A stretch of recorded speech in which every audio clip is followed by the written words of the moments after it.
raskas tämä syydäri, kun se on rautakenno.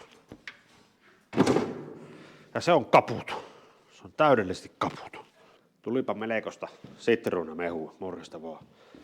Syylläri tuli syyllärikorjaamosta.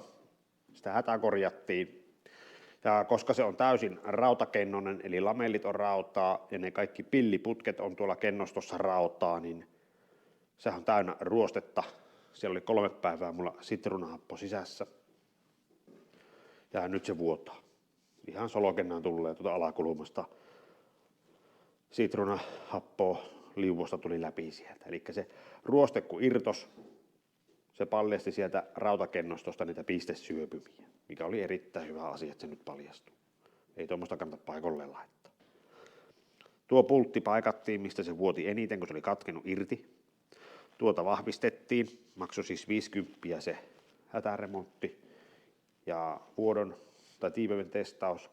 Ja yläkiinike oli kans reveny ja se täältä vuoti ylävesisäiliöstä. Se on korjattu. 1 parin paineella oli täysin tiivis, mutta happokäsittely paljasti nyt ne syöpymät sieltä. Se menee kennotukseen, maksaa vähintään 500 €, se on kysytty hinta nytten 2 kertaan. Uusi syylläri 530 ja siihen tulee vielä sitten erillisrahti, kun se on vähän kookas ja vähän painavampi. Niin se hinta on jotakin 530–700 €, kun ei nyt sen rahihintaa vielä tiedä, niin semmoinen hintahaitari on sille. Uudessa syyllärissä ei tule tätä mukana, eikä tule termostaatin tätä pohjaa mukana. Ne pitää siirtää tästä ja tämä tuuletin pelti pitää vaan korjata. Siitä puuttuu pätkä tuolta. Sitä saa uutena, maksaa 110 €. Korkkihan tuli uusi. Semmoinen tuli syylläristä, eli se on aika kallis syylläriremontti omasta mielestä tähänkin koneeseen. Moottori. Ruvetaan laittaa moottori nytten glykolilla höystettyä vettä.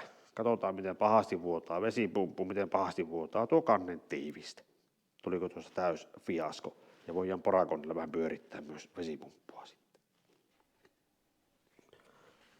Kun saisi tuon lutaustoneiden lemmareitakaan laittaa tänne. Sen pitäisi mennä tuo. Syyllärissä on sama kuin tuo. Olisiko se siellä? On se.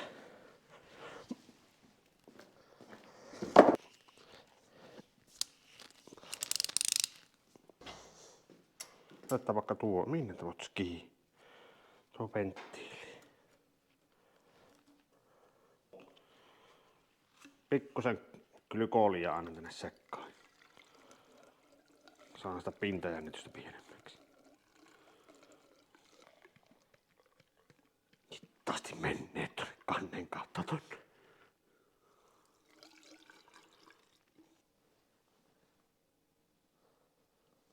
Se oli lyhyt koe se.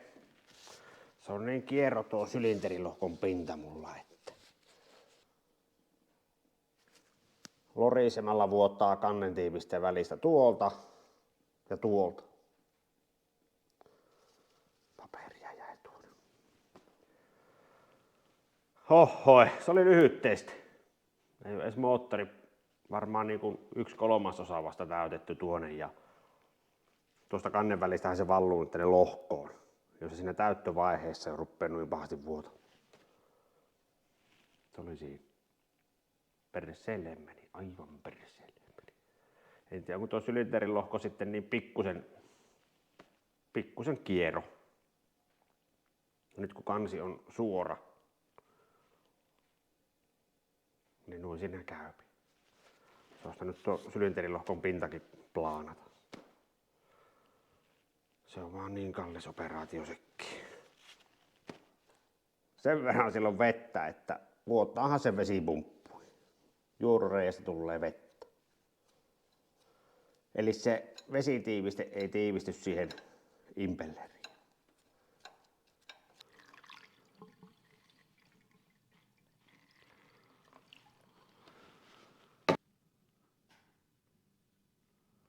Tulee sylinterilohko ja kannentiivisteen välistä. Eli se VHT-liima ei siellä toe. Ei jaksa tiivistää. Se on sen verran kolonen se sylinterilohkon pinta. Vesipumppu vuottaa vähän liian kovasti tuo juoru.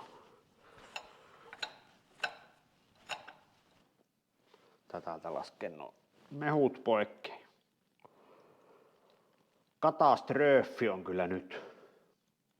Ruveta purkamaan tuo sylinteri, putkittaa kaikki uusiksi. Oi, nyt ritäytyy tuo.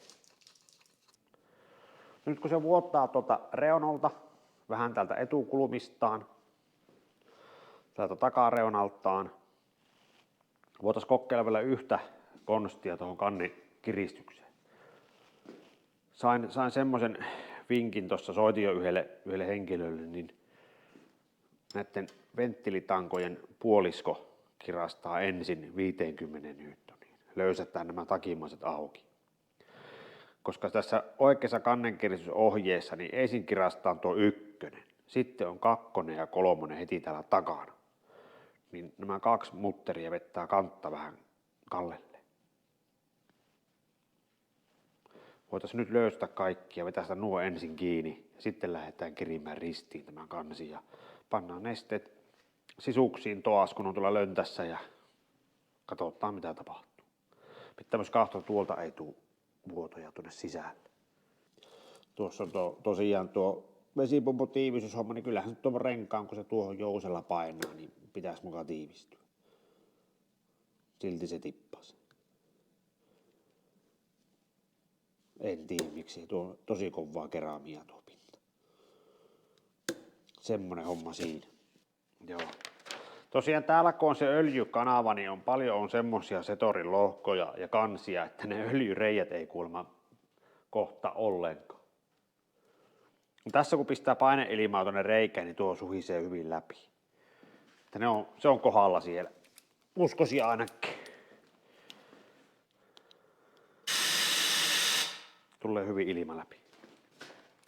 Mutta Valametissahan siihen pannaan vastaavan paikkaan O-rengas. Ja tähänkin olisi kannattanut panna se O-rengas. Kirjahan ei sitä kehota, eikä se kuvissakaan ei ole O-rengasta, mutta sinne kannattaa laittaa, koska se herkästi saattaa se öljy ruveta täältä tihkaisemaan. Onhan se kuparirengas, mutta se VHT-liima on toisella puolella.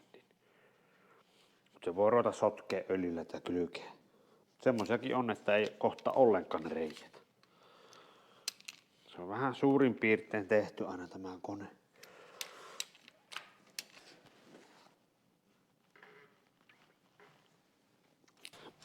Noin. Elikkä nämä vetää 50 newtonia. Nämä 50. Noin, se on aika mieto tuo 50. Tosi mieto.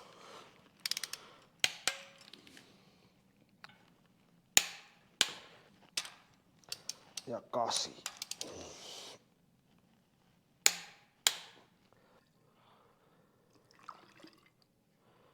Sinänsä ihan hyvä, että tuon syylärin laitoin ne sitruunahapot ajamaan sitä ruostetta pois. Eihän se jäähytäkään, jos se on ruosteesta vähän niin kuin tukossa. Mä alkoin tämä, että mä voin konnella vähän pyörittää tätä pumppua.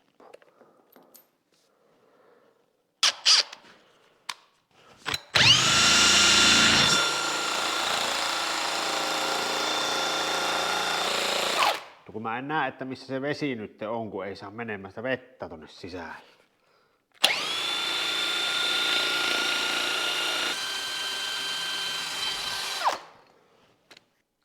Rautin tuota luukkua, että tarkistan missä nestepinta on, niin kansi oli täynnä nestettä, eli siksi ei enää valunut tuo täyttöputki mulla tyhjäksi. Eli se on ollut ihan piripintaan asti tavaraa nyt. Jos mä nyt kuivaan tuon pumpun, niin silloin kun pyörittää tää pumppua, niin se ei vuo.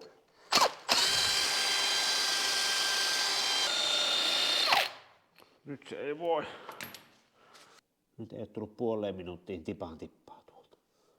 Sitten mä käännän tää pumppua pikkusen. Pyöritellään hitaasti johonkin toiseen asentoon. Nyt ruppee tippasemaan. Se melkein tiivistää, mutta ei ihan. Eli kyllä se tiiviste voi olla vähän ehkä rikki. Tai sitten impelleri tai tiiviste jompikumpi on pikkusen kiero. Tietyssä asennossa se ei sitten vuoja, mutta kun vauhdilla pyörittää, niin silloin ei vuotanut ollenkaan. Vähän paska mikä fiasko tästä tuli tästä hommasta. Nyt se rauhoittui se kannentiivisteen vuoto, kun kiri nuo ensin siihen 50 ja sitten vasta lähti kirimään ristiin, niin se loppui se lorina täältä tiivisteen välistä. Ja omasta mielestä se tuli tiivisteen ja sylinterilohkon välistä. Se ei enää ole märkä, niin kuin vanhaa märkyyttä voi näkyä vielä, mutta muuten se on niin kuin nyt kuiva olo. Tuo potero pysyy kuivan. Sinne ei valunut mitään missään vaiheessa, eli se vuoto oli vaan täällä kannen päädyissä ja vähän täällä kulmissa. Ja nyt kun tuo kiristysjärjestys ihan selkeästi auttoi, se ei nyt enää lorise. Voisi olla ehkä se helppo ja viisaan ratkaisu, että ostaa vaan uuden kannentiivisteen ja pistää sinne paksusti liimaa ja kirrii tuon kannen tuolla tyylillä kiinni ja nippuu ja se on siinä. Samalla kun kanne irrottaa, niin panee se O-renkaan sinne öljykanavaan, niin ei mene öljyt ja veet sekaisin sen kautta. Suuttimen reet on sitten toiset, että kunhan sinne ei valu männän päälle sitten nestettä, niin se on yksi semmoinen vaara vissiin siellä. Ainakin epäilen niin. Vesipupun kanssa saattaa pystyä elämään, kun pyörittää pikkusen lisää ja kahtoo vuotaako se. Jos vuotaa, niin vaihtaa sinne uuden tiivisteen.